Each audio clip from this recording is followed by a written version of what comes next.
Try more example. Okay, so complete statement using less than, greater than, or equal. Anyone? What do you think? The measure of angle A. So this is angle A. What is the opposite side of angle A? 11, which is segment CB. And then the opposite of angle B is EF. The measure is, compare the measure, 11 and 10. Anong mas malaki, 11 or 10? Yes, Lacson? 11. Therefore, what is the inequality symbol? Okay, very good. A is greater than angle B. Do you understand? So the measure of angle A is greater than to the measure of angle B kasi mas mahaba yung 11 kesa sa 10. O, another example. Okay, so compare the measure of angle A, M, L, and angle R, N, L. O, identify first, what is the opposite side of angle A, M, L? Angle or segment AL, 4. Ito po yun. Tama? And then angle R, N, L. Ano opposite? 7. O ano mas malaki? 4 or 7?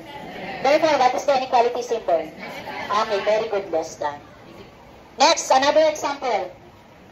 In the figure, which side is longer? Segment CB or segment FE? First, let's check the measure of the opposite angle. Okay, so segment CB, this is segment CB. Anong opposite angle ng segment CB? Angle A, and the measure is 34. Anong opposite ng segment FE?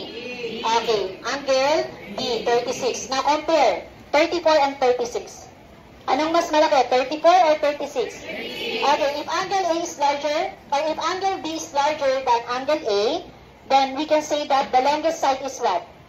Segment FE. We can say that segment CB is less than the segment FE. Now, what theorem is this? Converse or hinge? Hinge. Very good. Hinge po yan kasi segment yung kinukuha natin. Next, example number 2.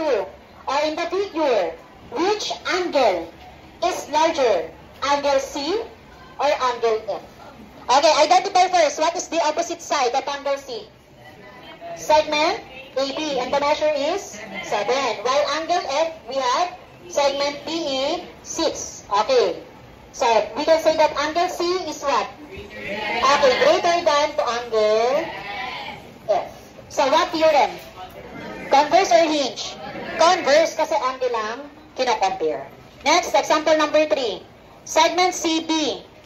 Blank to segment CD. CB. CB. Ito po yan. And then, ang opposite niya ay 26. So, CB ay 30. O, anong mas malaki? 26 or 30? 30. What is the inequality symbol? Okay, very good. Less than.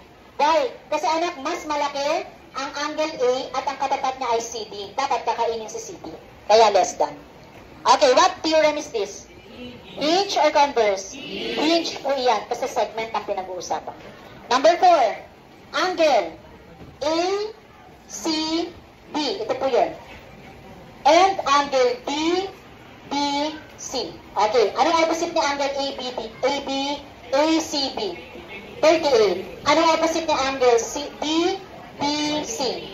Anong mas malaki? 38 or 43? Therefore, what is the inequality symbol? Less than. What theorem? Converse.